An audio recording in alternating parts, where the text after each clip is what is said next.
Welcome to the Encore Audio Archives YouTube channel. I'm Taper Dave, and this is my channel. I've uploaded hundreds of talks here that I've recorded at meetings in West LA, and I've also recorded conventions starting in 2013. I've got a bunch of those up. And Walt and Mary Murray, the original owners of Encore Audio Archives, started the company in the 80s, and Walt recorded Joe and Charlie's and a bunch of stuff down in Vista, California. My sobriety date is June 20th of 1994. I hope you find something you like, so please like and subscribe to my channel and comment down below. If you want to hear something that I don't have or that you don't see, I'll see that I get it. Anyways, take care and have a great day if you want to. Hi, I'm Vito and I'm an alcoholic. And welcome everyone to our second annual AA Veteran Speaker Meeting. Thank you, Dave. It's great to see you here, and thank you for letting me do this for the last 2 years. I'm going to get right to it. I'm going to tell you right now, we're breaking a little bit of the traditional format for Roundup speaker meetings where we have one speaker and lots of readings. If you need to hear the readings, they're selling big books right outside of the door. We're going to do a few, but I'd rather have, last year we were lucky enough to have still with us 2 longtime sober World War II veterans that were at the head table because I wanted to have vets from every war possible since AA was formed. That was the first war after that would have been World War II.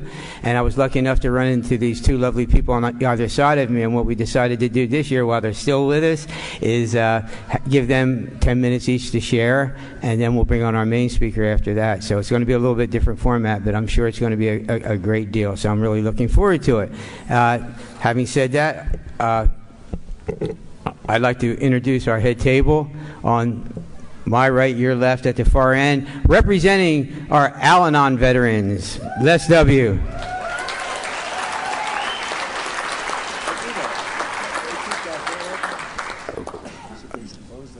I don't know. Next to Les, also representing our female Al-Anon veterans, Sandy Kay.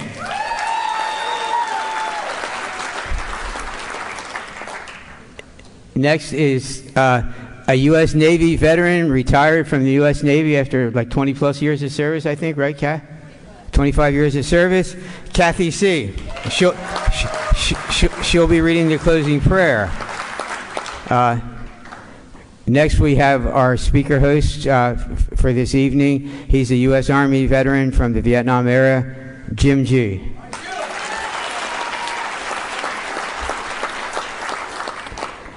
And next to Jim is our main speaker for tonight, and Jim will tell you a lot more about him. But our main speaker, let's welcome RBA from San Clemente.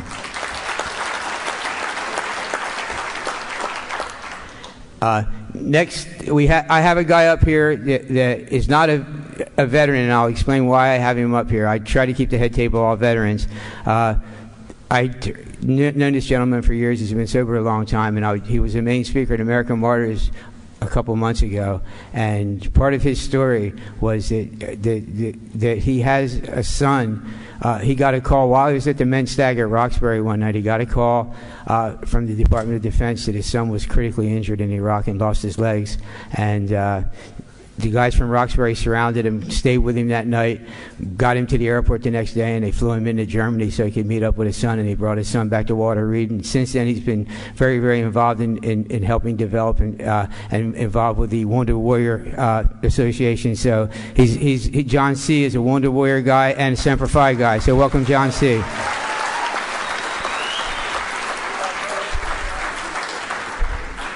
And next to him, our soon-to-be, still 97, but soon-to-be 98, beautiful friend of mine from Yucca Valley. He's a World War II vet. He was one of these guys that drove the Gibson boats. And if you don't know what they are, they're the boats that during the D-Day invasion, there were the boats that you saw in Saving Private Ryan where the front ends dropped down and the troops run out, and the troops had to dodge all that fire once. Jimmy was out there all day running guys back and forth from the battleships to the shore, and he's a decorated hero, and he won't tell me what his medals are because he said all he wants to do is be sober. Jimmy S. I almost used his last name, from Yucca Valley. On this side of the podium, another one of my wonderful discoveries in Alcoholics Anonymous, and I had her up here last year to introduce the speaker. and I went to a Wednesday Torrance 1 o'clockers to meet her, and she just knocked my socks off. She's so fun, and she's got a great story, and she's been sober a long time. She's the grandmother to all the girls at House of Hope, and she's an original wave from World War II. Helen G. from San Pedro.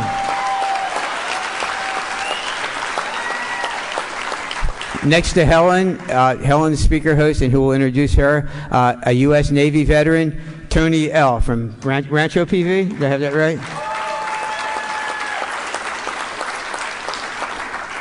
Next, we have a guy that's been real important in my sobriety. He's the chief guru of my home group, and longtime sober guy, a U.S. Air Force veteran from the Vietnam era, Clayton B. And he'll be reading chapter 3. Next to him, another guy that's been an important cog in my sobriety for as long as I can remember. Used to live in El Segundo, now lives in the Escondido area. He's a U.S. Coast Guard veteran from the Korean War era, Bill C.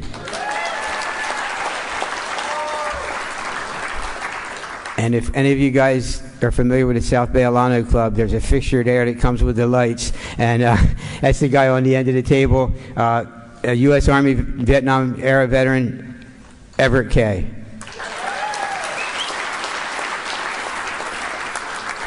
Having said that, they want me to read the preamble, so here goes. Alcoholics Anonymous is a fellowship of men and women who share their experience, strength, and hope with each other that they may solve their common problem and help others to recover from alcoholism.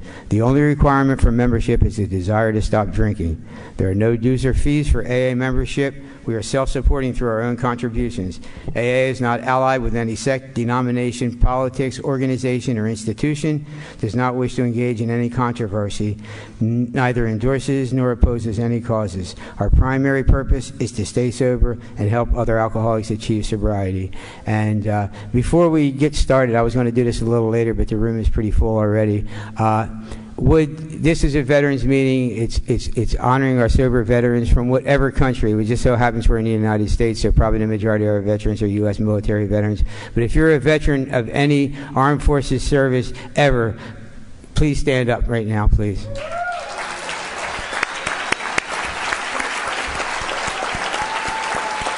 Look around you and thank these guys.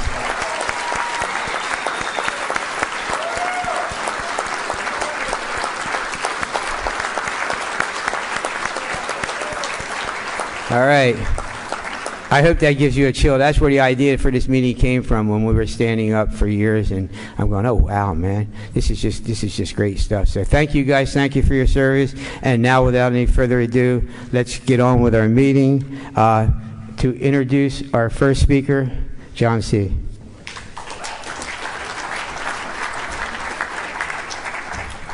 Good afternoon. My name is John Carnes. I'm an alcoholic. I'd like to welcome all those new people here. You'll find hope and love.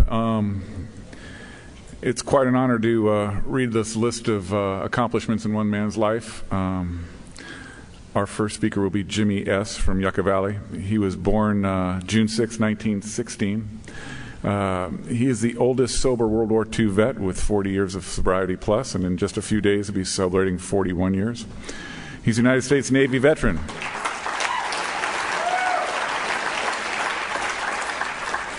He's been awarded 6 medals, which will remain anonymous, but although it did take them 55 years to get them. He was on Normandy at Utah Beach. He was part of the amphibious landing crafts that brought everybody ashore. And he was actively in duty from 1943 to 1945. He left the Navy as a boatsman gunner, second class. He entered the reserves after that for 18 years. And if it hadn't been for a thing called alcoholism, he would have made it to 20. He was so close. He was doing such a good job. He tried to convince me that he actually crossed the Atlantic with Queen Mary, but I later found out it was a boat.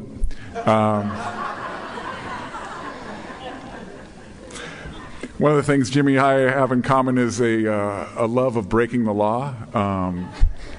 Jimmy ran book in New York in the in the 30s, and He did that for quite a while until at the age of 27 he entered the military. After that, he moved to California in 1948.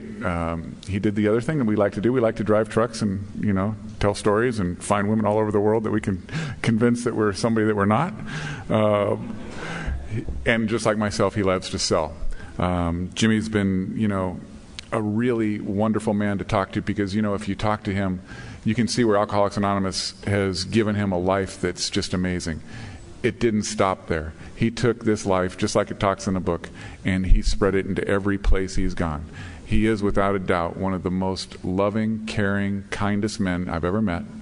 And if you would, please welcome Salvador Vincenzi. I'm going to blow this. Okay, Sortino. And let's give him a big round.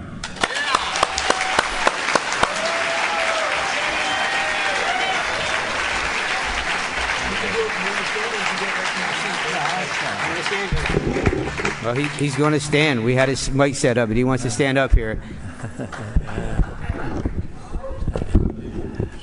Jimmy Sortino, alcoholic. Oh, up you.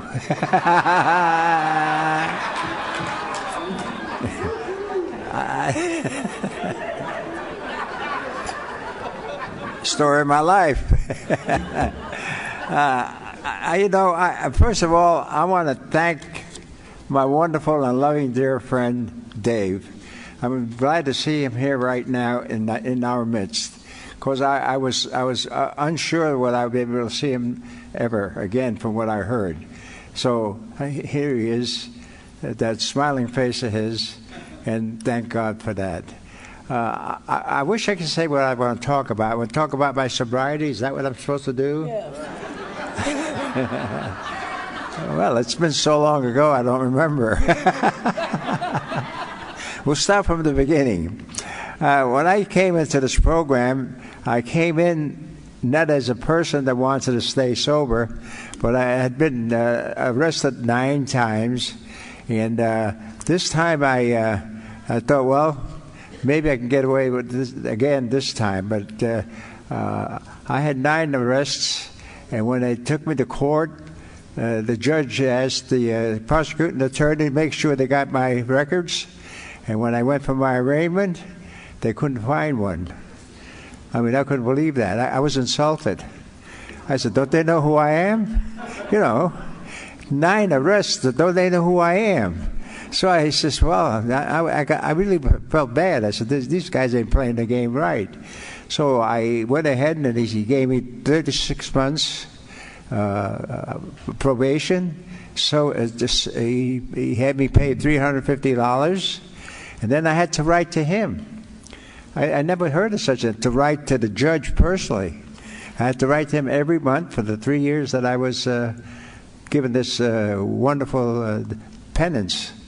So I stopped writing to the man, and when I was writing him about a year and a half later, I noticed what the man's name was. It was a 4-letter word, not with the F and the K, but it was L-O-V-E. Judge L-O-V, Judge Love. I fell down to my knees and I started crying. I said, this can't be possible. This can't be possible. Well, I got up from my knees and I started working this program. I've worked this program to the best of my ability. I've sponsored many of men who I love and love me back. I don't know what else to say because I'm gonna start crying, which I don't mind doing because my eyes are blurring, and so how much time do I have?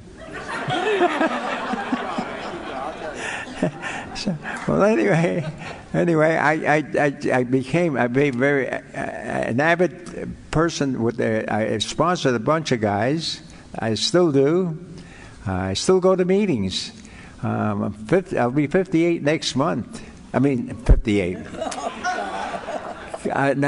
Gee whiz, thank you. Excuse me. I'll be 98. Thank you. You are listening. So, but what I want to say is, you know, I love you people. I love each one of you in this room and every room that I walk into. I have a wonderful wife here.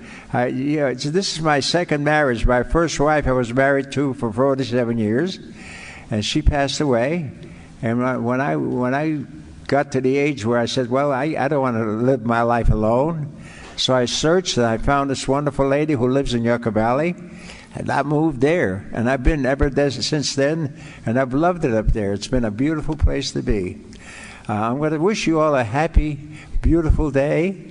I'm going to give up my speech here today because I have no more to say except I love you. Thank you so much.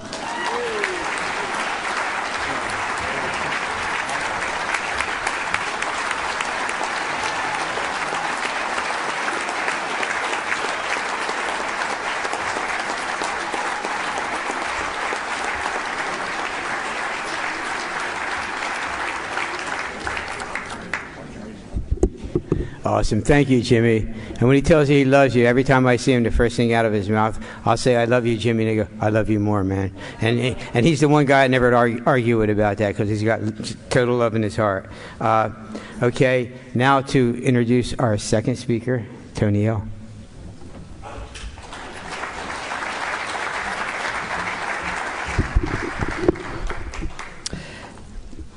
To obtain additional copies, receive a free catalog of AA and Al-Anon talks, or to find out about our tape and CD of the Month Club, call Encore Audio Archives at 1-800-878-1308 or visit our website at www.12steptapes.com.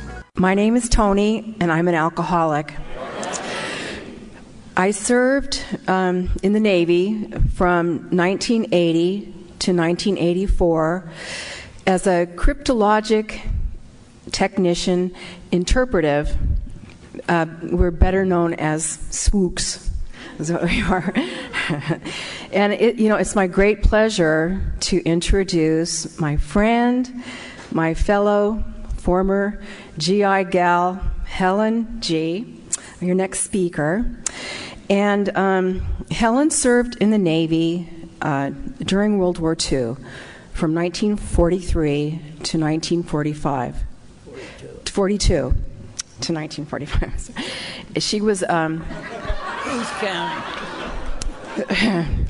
She's a radio man, third class, first stationed at Corpus Christi, Texas, and then transferred to Pensacola, Florida.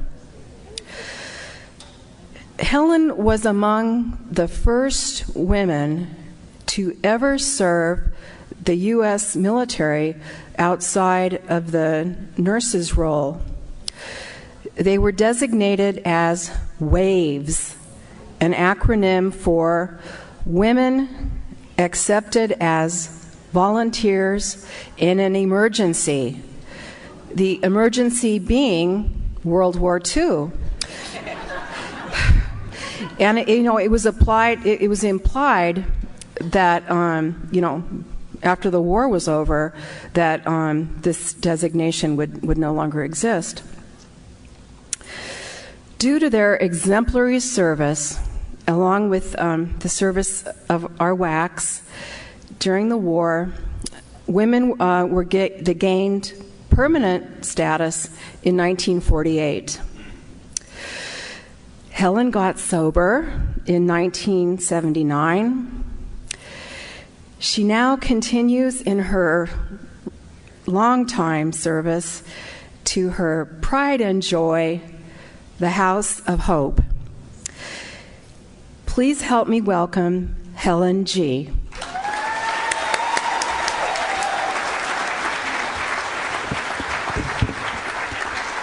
Is it alive? Hello? Do you hear me? Okay, my name's Helen. I'm an alcoholic. Tony, thank you for the introduction. Above and beyond. I was one of the first waves, and it wasn't easy, but we managed. Before I go any further, I want to thank Cheryl and Gary. Are you here?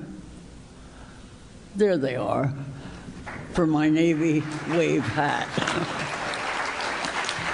It's the same hat we wore during World War II. Not the same one, but like it. I'll correct that. I also want to thank the people in the room that I can't thank individually. I see you, Carol. For being here and supporting me. I really need a lot of support. And oh my God, my other son, David, showed up. Thank you, David. I adore you. And you know that. Have I left anybody out? Oh, there's Marvin M. I see you. It's so great to look out and see Jerry McDonald came in, and he's doing a great job, as usual. But I digress, which I tend to do. I will get on with the fact that I'm 94 years old, and it's pretty goddamn obvious I can't stand up like Jimmy.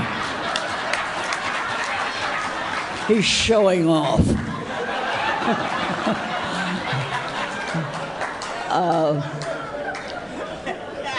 I probably led a harder life than he did.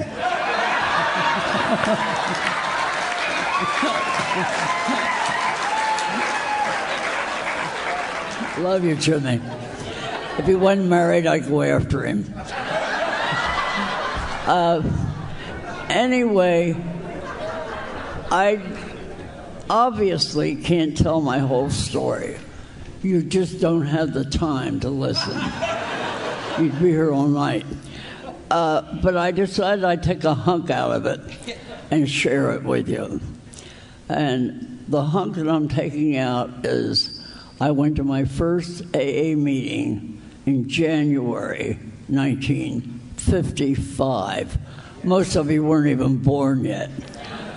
And what I remember of that meeting, and it's funny that I remember it so well, there were a bunch of old men up there sharing about where they hid their bottles. Now, I am quite sure at that meeting they were sharing their stories and more about their sobriety. But what I heard in my twisted, sick, alcoholic mind was that we only hear what we want to hear. We just throw away the rest. And I kept thinking, they just want to find their bottles and drink them. That's their problem. I mean, oh God, was I a sick alcoholic. That followed 12 and a half years of relapsing. I was the queen of relapse. I thought that was real cute. In and out of the program. Different periods of sobriety, sometimes 3 months, sometimes 2 months, sometimes a week, sometimes 2 weeks. It didn't matter, in and out, in and out. And I remember one time I was coming off a drunk, and my husband said, "Helen, you have to go back to AA." And I said, "No, I cannot go back in those rooms and raise my hand as a newcomer again. Too embarrassing." He said, "AA, Helen, is for the sick alcoholic. If they're not, they better close their doors. You are a sick alcoholic. You have to go back." And so I went back. Then there was another time that my dear darling husband said, "I'm going to go to Al-Anon. They'll help me." And I thought, oh crap. The party is over. So he went to Al-Anon, and he would come home and look at me and say, "Helen, I know what they're saying, I get the message, but I can't do it." Thank you. He was a hopeless codependent.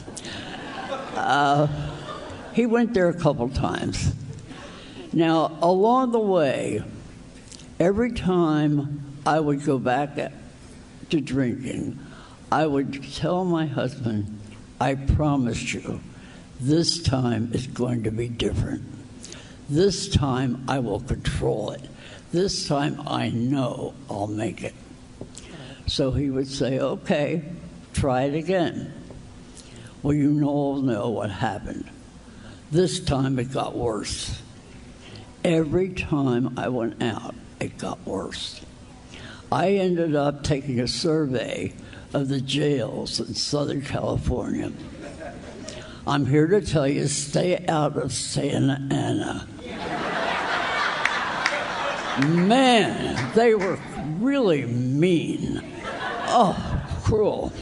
Anyway, I also was doing a survey of the psychiatric units and the mental hospitals.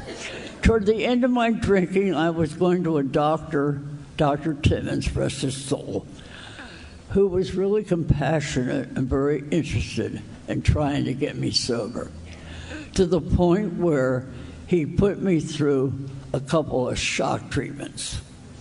Ever had a shock treatment? Probably not. They wire your head and you blast out. They throw the electricity to you. I remember the one time my friend Sue came to see me after the shock treatment, and I said, you know, Sue, nobody has come. I have been here for weeks and nobody has bothered to come see me. She said, Helen, your room has been packed with visitors. Everybody from AA came to see you. You were, you know, I had no memory of it, blank. So maybe my brain is still a little damaged, probably is, but I do remember most things today, except names. I'm terrible at names.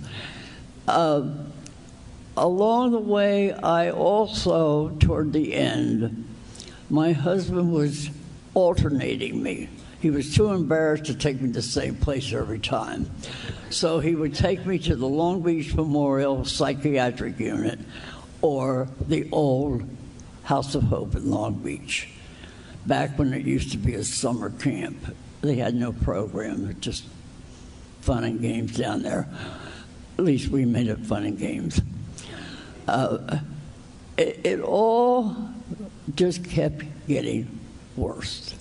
You told me it would if I went back out, and I kept going back out. By the end of my drinking, I was a non-functioning mother of 4 children. I was just hopeless, absolutely hopeless. I remember one time toward the end of my drinking, I called the Torrance Police Department and said, come and get me. I am a terrible mother, I'm drunk, and I need to be put in jail. They were very accommodating. They came right over. And they got me and put me in a cell till my husband got home, and he came and got me and brought me home again. Anyway, it was not fun. I remember my friend Sue used to say to me, you know, they think we're having fun, and we're not. And we weren't. We were just... The funny thing about Sue, I have to mention, we never got drunk at the same time because we knew we always had to take the other one. I had to take her bottles and she had to bring me bottles. And that's the way we worked it. So we kept supplied. I will get to the day when I was being tapered by my husband with beer. Oh, I forgot. Short-term memory. At the end, subconsciously, he pulled an Al-Anon on me.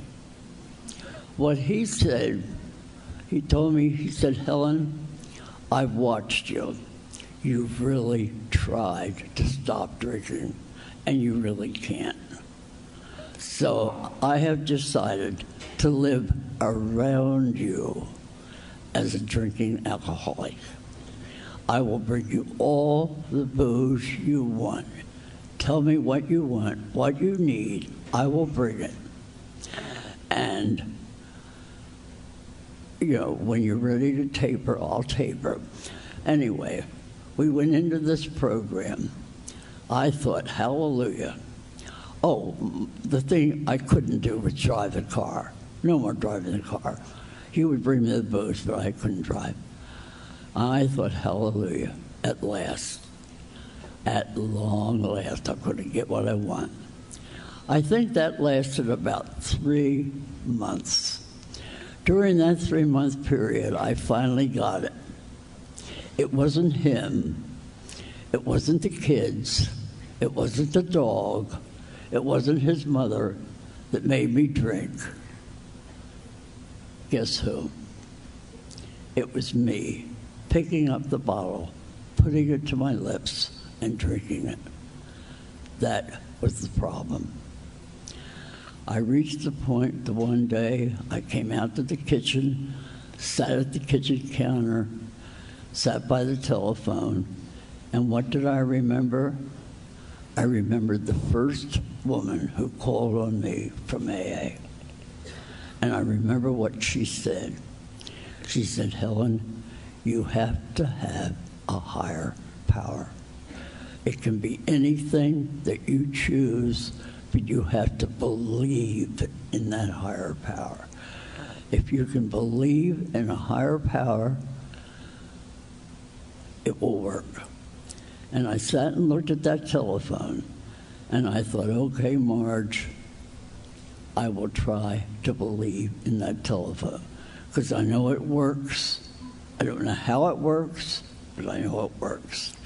And I prayed to that telephone, and I asked the telephone to give me the courage to change. I became willing that morning to have anything, to do anything to not pick up a drink. I remember thinking, if they want to tattoo AA on my forehead, it's okay. If they want to, okay. I didn't look at my watch, David. If they want to tattoo him, the AA on my forehead, if they want to chain me to the bed and set up a 24-hour watch, it's okay. Whatever it took to make me not pick up the drink. Now, all of you in the room know that it didn't take any of that. When I surrendered, when I turned my life and my will over to the care of the General Telephone Company or whoever it was at that point in time, it worked. The obsession to drink was gone. My husband came in from the garage and he looked at me and said, oh my God, you look like hell. I'll go down and get you your beer. I heard myself say, for the first time in my life, no thanks, I don't want to drink. I couldn't believe it was me. Now I want you all in this room to know that I have an undying gratitude and love for the fact that you stood by me as those years went by, as I came in and out. You greeted me with love and compassion, and you just were more than I could ever dream from human beings. I will love you all from the bottom of my heart until the day that I check out, which might be any time now. but I keep waking up, and I keep thanking God for another day, every day of my life. But I want you all to know what you mean to me and how wonderful this veteran meeting is.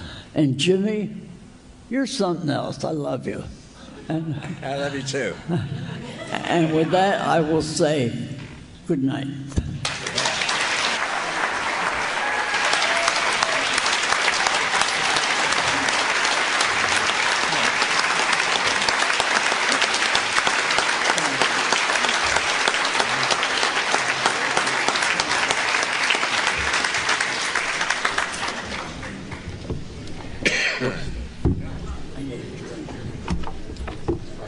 I'm not going to deal with it.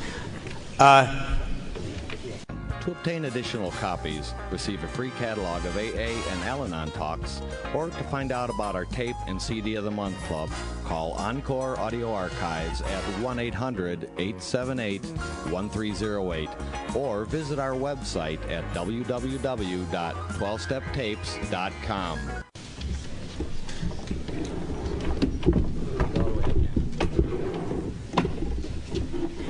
You guys may have just witnessed the first 90-plus 13th step. I'm not sure, but I don't know. Is Jimmy's wife out here? Better pay attention, honey. You know I'm kidding. I noticed some people hanging in the back. If you have empty seats next to you, please raise your hand so people can see the seats. If you guys want to come up and grab some seats, come up and join the meeting, please. Okay. Thank you, Helen. Thank you again. Thank you, Jimmy. Thank you. And now Jim's going to come up and introduce our main speaker for tonight, or for today.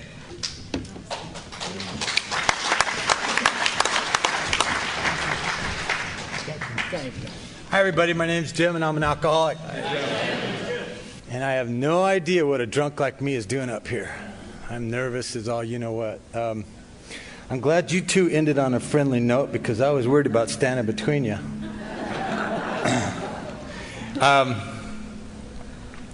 You know, if all the veterans in the house could please stand up for me. One more time. Or if you can't stand, please just raise your hand. Come on, guys.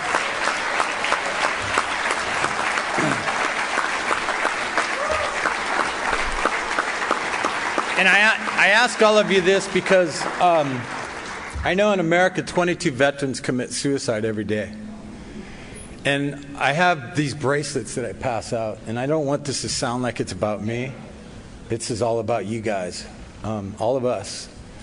I don't know of those the 22 guys every day that commit suicide. I don't know how much alcohol is involved, but I would suspect that a great deal of it is. You know, there's one group of men that I ask all of you guys to stand up for that really touched me the most, and that's the Vietnam era men. And I'm not taking anything away from anybody else. Anybody else that's been in combat or in the military knows exactly what I'm talking about. These Vietnam veterans weren't welcome when they came home. Our country spit on them and called them baby killers and ugly things like that. And I remember I wasn't very proud of the uniform that I wore at the time I wore it. And tonight I get to sit next to a gentleman that's bringing out something that makes me very proud to say I was in the Army. Is anybody recon? Anybody here recon? Yeah. We got one guy in the house. So I never did get a CIB. But I met RB tonight, and I noticed that he has a CIB with the star. And that means he's done 2 different wars. A CIB is a combat infantry badge. And that's like the Holy Grail, next to a combat medic's badge or whatever branch you were in. He's also a Bronze Star recipient twice. That's with cluster. He's still active duty. I know his son has been injured. And, you know, that's a great deal of sacrifice that he's put out for our country, and all of us have as well. So, getting back to the bracelets, I don't want to fumble this. This is really important to me on the bracelets. If everybody could please just help me welcome them home, all the veterans home. So when I say 3, just everybody at the top. No sissy la la stuff, okay? At the top of your lungs, just say welcome home. Okay? Please help me with this. The guys that commit suicide, that's their big problem, is they don't feel welcome back when they come home. And that's really dear to my heart, and I know it's very touching to all of us vets. So 1, 2, 3. Welcome home! RB, Alexander from San Clemente, California.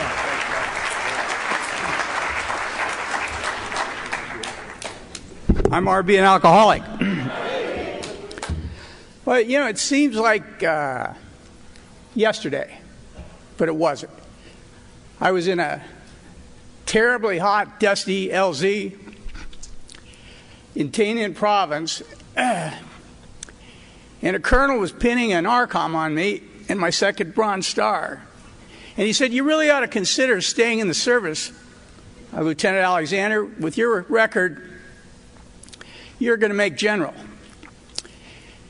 And I remember seeing his lips move, but see, I had reached the point where, thank God, my first sergeant, I had the 1,000-yard stare. I was combat ineffective. And he pulled me out. I would have been killed on my next mission. You know, I'd had 10.5 months of straight combat. But he said, "You know, some of the heroic things you've done," and I thought, and I'm in this stupor, I said, "Hero, that's it. I'm not a loser, I'm a hero."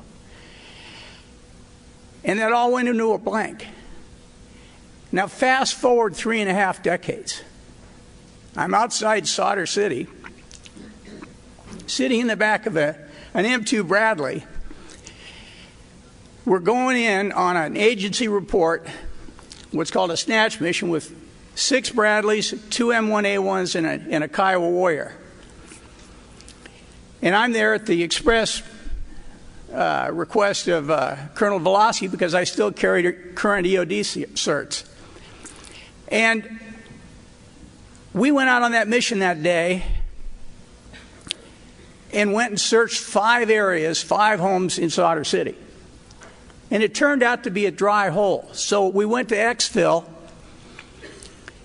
And as we're back in the Bradley, a lady runs out into the center of these hovels in Solder City, and she starts yelling something. And the Terp goes, and the sergeant asks the Terp, "What's she saying?" And he goes, "It is nothing. It is nothing. We must go."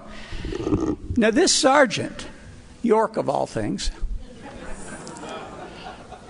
fires that interpreter on the spot, gets another interpreter, stops the mission, calls Colonel Velosky. We put in a perimeter. We went out. I hid behind the Bradley. And he asked that woman through the interpreter, "What did you say?" And she says, "The Americans stole my gold." And he gets this and he goes, "Ma'am, I'm an American soldier. I will not steal from you." We returned to the area we had searched, and we had tossed her place, and the drawers were all pulled out. Now, on the floor in this terribly depressing little building were 3 golden rings. Sergeant York picked up those rings and handed back to the lady. That lady said, "The man you're looking for is over there." Now, I saw that, and that's what you guys represent. That is the true history of an American soldier. All of us. That is the spirit of why the war turned in our direction from Anbar province out. From there I was go to Fallujah, and from there I went to the Othal Palace, where General Metz, General Petraeus, and General Howerson sat me down in Saddam's, one of his 65 palaces, and they sat me down in the throne room and gave me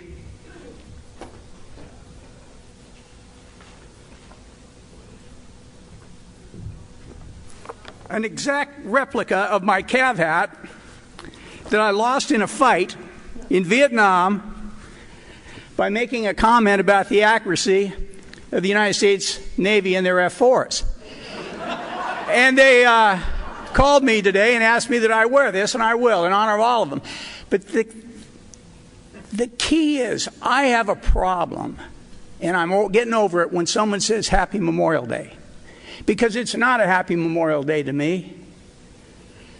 Memorial Day is the kickoff of summer, hot dogs, and every water game. But it's not. To those of us in this room, it's names, it's faces, it's brothers, it's sons that gave the ultimate sacrifice for this country.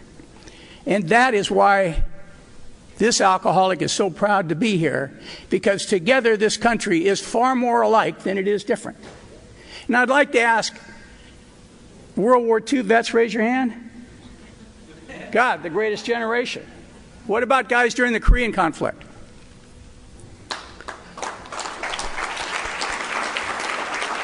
You guys didn't get a real great deal either. Okay, Vietnam guys.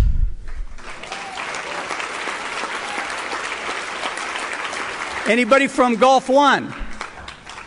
Yeah.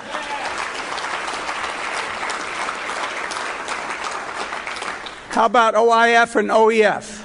Any of those guys here? All right. That's what it's about. Lynn Wilder is my sponsor. Are you here, Lynn? Could you raise your hand? Interestingly enough, Lynn is one of the only people living that fought in the Revolution. And he made a deal with General Washington. He almost was on the cover, but he settled for the eye. And he's had that eye on me for 35 years. From the first breath I drew until right now, Alcoholics and Alcoholics Anonymous has been the common denominator of my life. My first 29 years of life, alcohol was the single heartbreaking part of my life. I come from a long line of dead drunks. My dad died in his 40s of alcoholism. His dad died in his 40s of alcoholism, and his father before him. Single child, only child, Catholic, Irish. I mean, if you need any more markers, I don't know how you're going to get them. You know, I was sent to Catholic school for some slight behavioral problems in the first grade. And in the third grade, Sister Michael Godzilla took me aside and said, you know, you're not going to be a fourth grader. And so my dad came up, half in the bag, and took me out of Our Lady of Perpetual Revenge and put me into Newport Elementary, where my older brother, my half-brother Mike, who was my hero, said, you know, you better start dating girls or people will talk. And I didn't know what they'd talk about. I only knew one girl, so I asked Judy to go to see The Wizard of Oz, and her mom drove, and you know, through thick and thin, we dated in elementary school, junior high school, and in high school she wouldn't have a thing to do with me. She said my intentions were less than honorable. But we kept bumping into each other. But I was an alcoholic from the get-go, and I swore I'd never be like my dad and my mom, and yet as 8 years old I walked across the street to play with David Plum, and I was about to knock on the door. And I heard his mom say, you can't play with the Alexander kid. They're alcoholics. So I went down to the pier, and cried. But it went on, and we got evicted out of that house, and we got evicted out of every house we ever lived in. And when I was in high school, we were just going into high school, and we got evicted again, moved to West Newport, and a guy came up, saw us moving in, and asked if I knew how to surf. And I was, from Newport, and I didn't know how to surf at all, but of course I said, you bet I know how to surf. And we took those surfboards down to the river jetty, and I chased that surfboard all day long and never stood up on it. And from that day until now, surfing's been the single most important part of my life. As part of my spiritual connection with God has come from the ocean. But I went on and acted out. And my very first drunk was as a sophomore in high school. My friends were juniors, had a driver's license. But I grew up with that shame that I didn't fit. I learned to surf a year behind all the rest of my friends. So I was the resident kook. And I'm a pretty good sport, but I try to be at least average in the sports I take up, or I won't take them up. And this guy, Mike K., said, hey, we're going to get together this weekend. My parents are going to La Jolla, and we're going to get drunk. So we had a week to collect alcohol from Tuesday till that Friday night. And I had, my parents were drinking gin at the time, and I took this jelly jar and took a little bit of gin and took a little too much, I guess, because I went into my room and heard them fighting. And I came back the next minute, and there was a little tiny nick on the bottle. And to become a bottle nicker later, I realized that I had taken too much. And when that night finally came, Friday night, all my friends lit their cigarettes up. I never smoked. And they had all kinds of beer that you open with a can opener. One guy had a bottle of Chianti that really gave him hell later in the night as he's trying to time that drink. And I had this jelly jar full of gin, and I took the top of that off, took a swillow, and the top of my head flew off. And I said, boy, I got to trade this. This is no good. But as you guys heard Clancy talk, it went boom. And all of a sudden, I wasn't just part of this crowd. I was taller, handsomer, I was funnier. Some of the jokes I told, in fact, I might be the leader of this group. And that night we went across about 11 o'clock, maybe 12, to get my surfboard and some others out of we lived across Pacific Coast Highway, Newport Shores. And there's 6 drunk teenagers trying to be quiet going down the alley.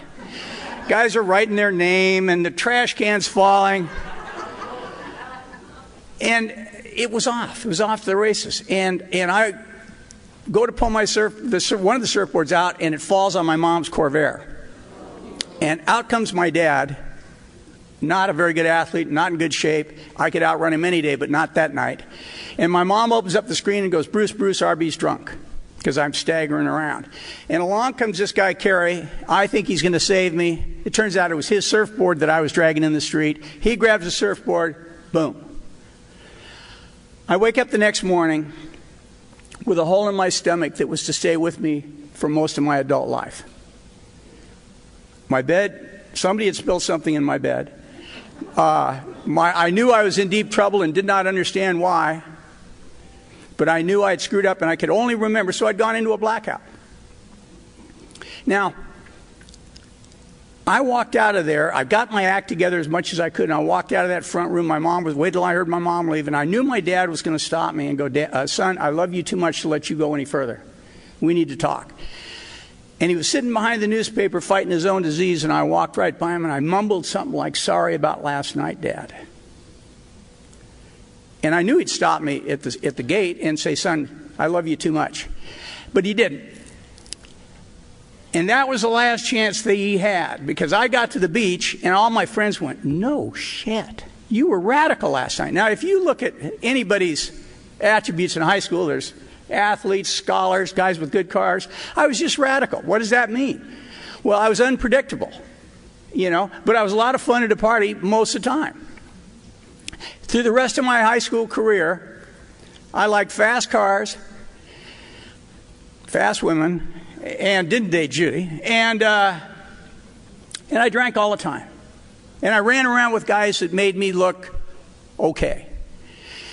And I was a senior in high school. I had a 409 Chevy, fastest car I ever had. I mean, there was more horsepower in that car than the last 10 cars I've had.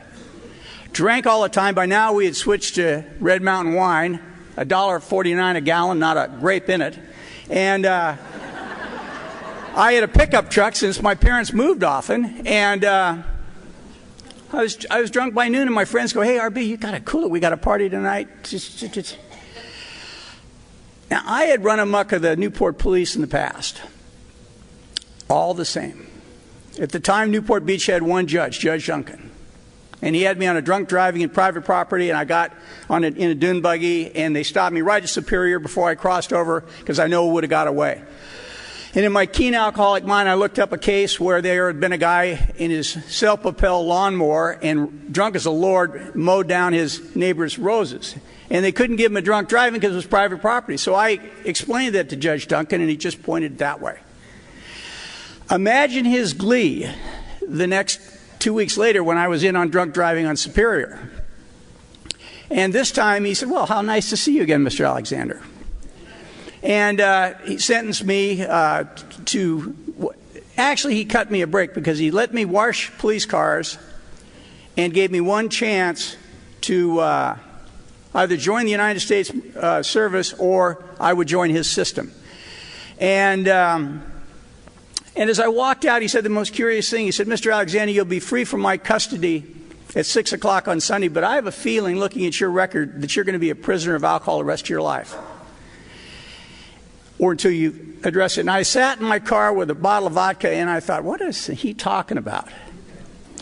And surely enough, a letter came not too long after that saying, greetings. And off I went into the Army at the age of 17.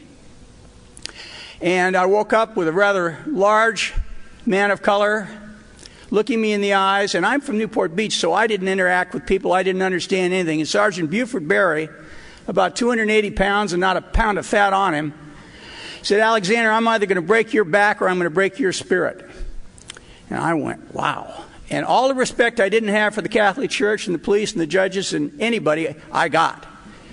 But I was 17 and I surfed and I was in pretty good shape, and I had very, very low blood pressure, and so as it turned out, I excelled in all this stuff. I became a very good marksman because I breathed so slow. Not today, but most days. I could run faster than anybody else. And I was 17, for Christ's sake. But the Army has this battery of one test, and the answer in the 60s is you're an 11 Bravo, light weapons infantry. But they like to test you anyway, and if you're really challenged, you get to hump ammo. And after that, no. It actually takes a little bit of smarts to get into the combat arms. The next to the last test was the OLI, which is the Officer's Leadership Inventory. They asked me to leave the room because it takes 2 years of college to become an officer in those days. And around the corner comes Sergeant Barry. He'd been watching me. He's an E7, pulled a lot of water. He says, let the boy take the test. And I took the test, and then I took the entrance exam to Officers Candidate School, which was not like the SAT. It was, do you like to camp? Are you afraid of loud noises? That kind of stuff. And once again, my alcoholic mind, even though is starting to form a way that there's no way I'm going to Vietnam. That is a meat grinder. I want nothing to do with it. And I said, if I go to OCS, I might get a way out. I go to OCS. I go get a waiver, youngest officer ever commissioned in the United States Army. And off I go into OCS, 6 months. And once again, now I'm really younger than these guys. And I'm going, this is great. And I'm doing well and better and better and better. And I graduate the top of my class. Now, if you graduate honored distinguished graduate of an officer candidate school, you're offered an RA commission, which is regular Army, which meant they can't riff you. You stay in. And everybody wanted that. But there was another little thing that was on that nobody took. And that was if you didn't take an RA commission, you were given your choice of schools and your choice of assignments.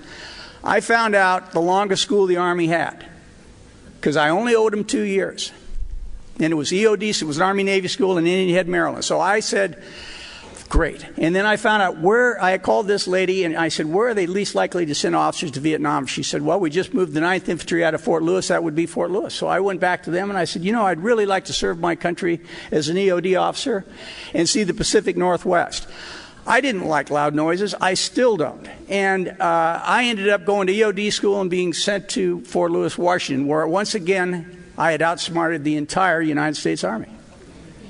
Now, I had a job that people dream about. I was the ammo officer for the post. I had a Jeep and a driver. Now I'm 18. I'm a second lieutenant. I report to a colonel that should have retired at the end of the Korean War. Every time I go to headquarters once on a Friday, put in my report, and done. And I only owed 6 months, then a year, and if you're within that year, they cannot deploy you to Vietnam, to RVN.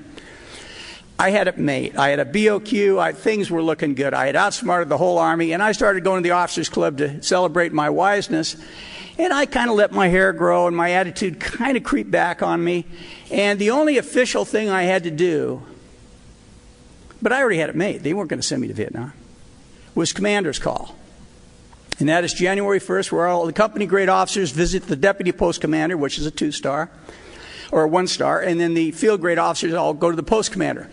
I show up in my dress blues, the only time I ever wore them, and they are kind of snappy. They're blue, and they got the epaulets and the whole deal. I thought I looked great.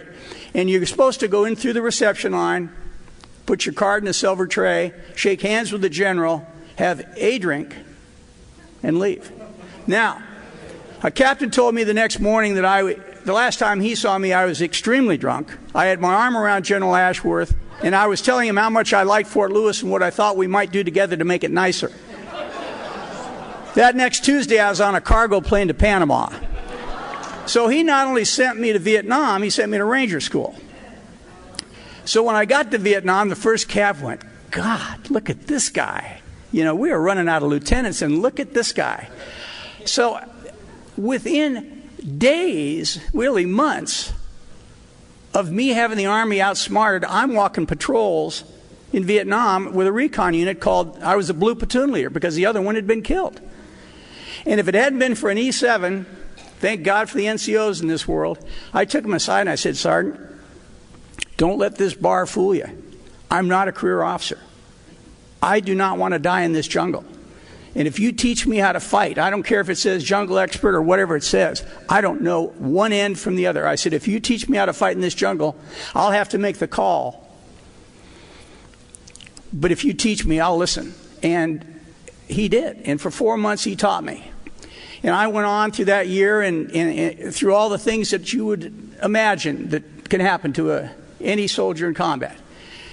And toward the end, I lost it. But I had become exactly what they wanted. You know, I had become a cold, efficient killer. And I had 50 buddies with me. And we were damn good at what we did. But I didn't want anything to do with it. And when I got out, just like the other gentleman said, 72 hours after being in a firefight in Tainan province, I had an exit physical, and they said, Captain, if I were you, I'd take my uniform off. And I went, wow. And I went back, finished college, and I tried to pretend it didn't happen, you know? And I picked up my bags at the airport, and I picked up my disease. Except now, I was a hero. I had a right to drink. The world owed me a living. And so I drank and partied and drank and partied, and it went on and on until it finally caved in. And at the ripe old age of 29, I almost drowned surfing. I was married, one kid on the way. And I was a failure. Even though I had a business going, I was a failure in every category of my life. I wasn't even 30 years old and I was ready to die. And I washed ashore at a place called Crystal Cove, and the lifeguard asked, what's your problem? What happened? And I said, I'm drunk. And he was an angel. He was a member of our group. And rather than send me to Hoag Hospital to have my stomach pumped, he had me sent to the care unit, and there my sobriety began. Not immediately. I gave you a good run for your money because I slipped 12 times in my first year. And they said, you know, you need a really hardcore sponsor. And they mentioned this Lynn W. guy, and I said, not me, boy. And there I'm running a retail store. And just like those old American Express cards, in comes this guy with these pants that should have been outlawed. And I go to use his, evidently he had a small anger problem, kept throwing these Dunlop Max Plies over the tennis courts, and I kept selling new ones. And it goes, J. Linwood W. And I looked and I went, because I'm struggling. And I said, I think I need to talk to you. And we went across the street to a restaurant and talked. And my sobriety started.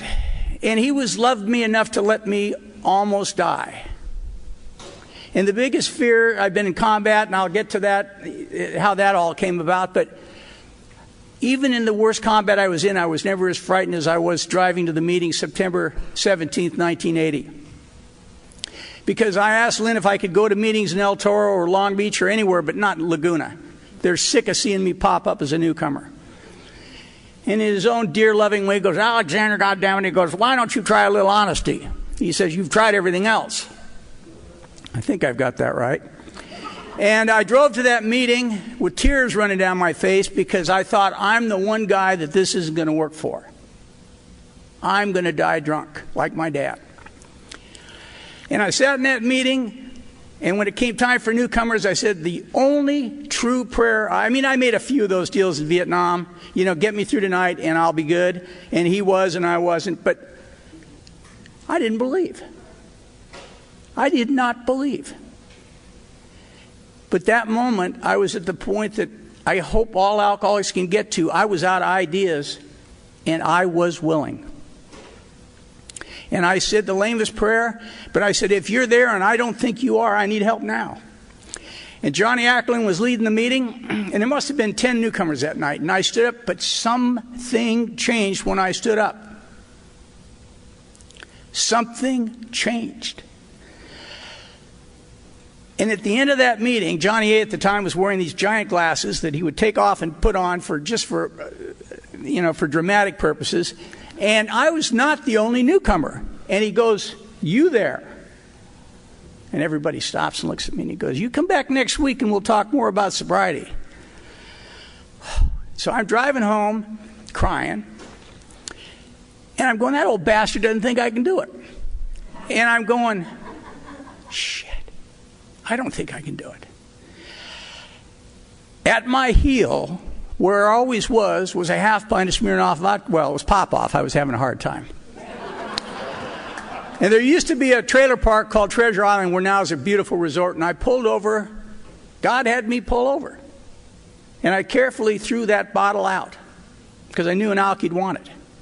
And I drove home that night, and I actually went to sleep. My wife said something was different. I woke up that morning. Now, I didn't jar awake at 4 o'clock with the committee going, "Boy, are you screwed." I awoke, and the magic had happened. I was driven to my knees by the feeling of the absence of my obsession to drink. And due to, my sponsor's training, I didn't even stand up. I went right to my knees and I said, I have no idea what's happened. But could I keep this today? Now, when I started my morning this morning, almost 34 years later, I started my day on my knees. Because the magic I've had, the life I've had, is a gift from a power that can't come from this earth. And my son almost died in Iraq and is now coming up on 5 years in this program. And the thing is, I've followed my sponsor's directions, and I've lived a life that none of my parents. I walked my daughter down the aisle. I've been in business. I'm not currently in the Army. I work for FORSCOM as a GS-13, and I work for $1 a year. That's my way of giving it back. And I meant to say that the generals, when they gave me the hatchets, we'd give you more because of some of the things we feel are heroic that you've done. But we can't give you a medal because you're not supposed to be here. And I told him, I'm no hero. The heroes died. And they did. But this program handed me a life that's allowed me to be a good husband, a good father, a good brother, and a good friend. I had no skills whatsoever. And when this Captain Funk, now a 3-star general, was going into OIF 2, they were the first cav was a heavy tank unit, and they were going to be doing MOUNT, which is Military Operations Urban Terrain. And they kept sending these people. You may have heard as Private Jessica Lynch was captured. Well, her M16 jammed, and I know why it jammed. General Funk, and they kept sending these guys called LARS from Remington, from Colt, from FMNMI to go to fix the weapons, but these guys were overweight, out of shape, and had no combat experience. They were getting killed. So they're going in with this division, and he goes, wait a minute, we've got to do this differently. Let's send a guy with combat experience, train him up on the weapons again. And he goes, I know just the guy. He goes, they couldn't lay a glove on this guy. And that was the only thing I was famous for was, no, they'd shoot people all around. They just couldn't lay a hand on me. And I knew I wouldn't die in that jungle. And they called me back to Fort Hood, and I talked to the soldiers, and General Corelli said, God, he's telling them the same thing that's in the book, but it's not coming from the same source, so they're listening. Kind of like we talk to each other and say the same things that the judges and the doctors said. But guess what? They saw my CIB, and they said, hey, this guy's telling us the truth. That's how we look into each other's eyes and realize, hey, they're not selling anything. They're telling us their story, the truth. And through something that could never happen again, I took a year off of my business, and I was retrained in all the weapon systems of the United States Army. And then I was asked to deploy to Iraq, and I did. And my wife, she said, you really want to go, don't you? And I said, yeah. And she goes, well, stay on the bases and don't get in trouble. I said, I got it. And she was to find out later that that isn't exactly how it turned out. But thanks to her Al-Anon program, I was able to be put in my place quickly. And I was allowed to re-see, kind of like John Glenn went to space again, I was able to see our American soldiers as they truly are. The heroes, the girls and the guys working 18 hours a day to help people they don't even know. The quality of our soldiers and sailors and Marines, Coasties, and Air Force is unparalleled in the history of armed warfare. Because not only are we the best, we've got compassion. But we pay, and all of us paid with some, but some paid with all. And as we approach this Memorial Day, yeah, I had some rather unique experiences. But the realization that I wasn't the hero and that my higher power was came from this program. Everything that happened from the time I was 29 on, the people I've seen, the places I've been, the ability to help others, every skill I have in this life was given to me by this program. And when tomorrow comes, all of us will face faces, not names, not the casualties were light, because some lost. They're not casualties or light when you get the call, and I got the call. But my son survived by, thank God, the Wounded Warrior and the groups at Landstuhl saved my son's life. No parent should have to go through that, and some parents have gone through it twice, and yet this country is still willing to give and give and give. And the spirit of the American soldier is very much like the spirit of Alcoholics Anonymous. Because when I was in Vietnam or Iraq, I wasn't fighting for my flag. I was fighting for the guy next to me. And I'm not up here for me. I'm up here for us. Thank you very much.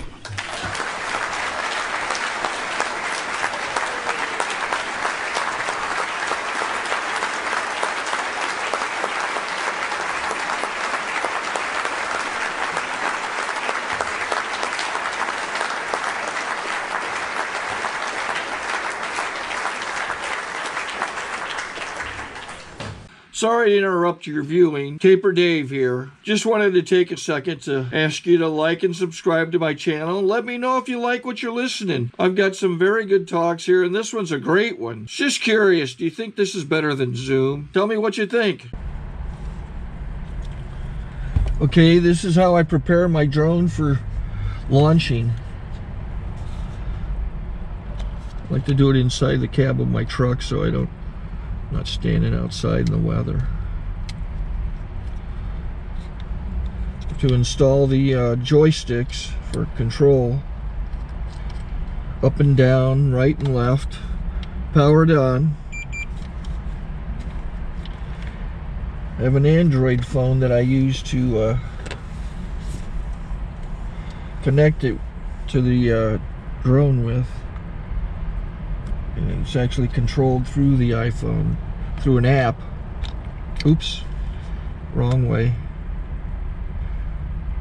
It's actually controlled through the iPhone, or through this Android phone, through the app. It's actually controlled through the Android phone, through an app, and you connect it through this short connection right here.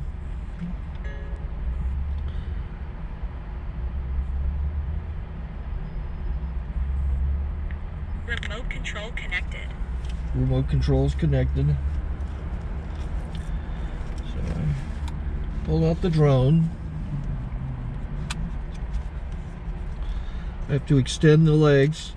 Long legs extended first, then the short legs. Remove the gimbal protector. Set that aside, then power it on one short burst and one long burst. I lay it down. So I have to go to calibrate. So the drone's not connected yet. It shows you here as this drone gets disconnected, even though the remote's powered on. So the drone has to establish it's connected. So I go into the app to calibration mode. First I'll calibrate the remote controller. Start calibration. Out, in, oop, out, in, up, down, and then this little wheel is to control the gimbal. So it's calibrated. Go to gimbal calibration, start calibration, and then it calibrates the gimbal. That shows up. The gimbal's moving all over the place. Changes, you can see it on the video. And I'm calibrated to take off. It's acquired 7 satellites at the moment. There are 26 satellites up in the sky, which it has to acquire before you can take off. So it's connected. It's got enough satellites. This is white. I can go to press this little arrow button, swipe right to take off, and it would start the motors if I slid this to the right, but I'll wait till I get outside. Don't want to do it inside.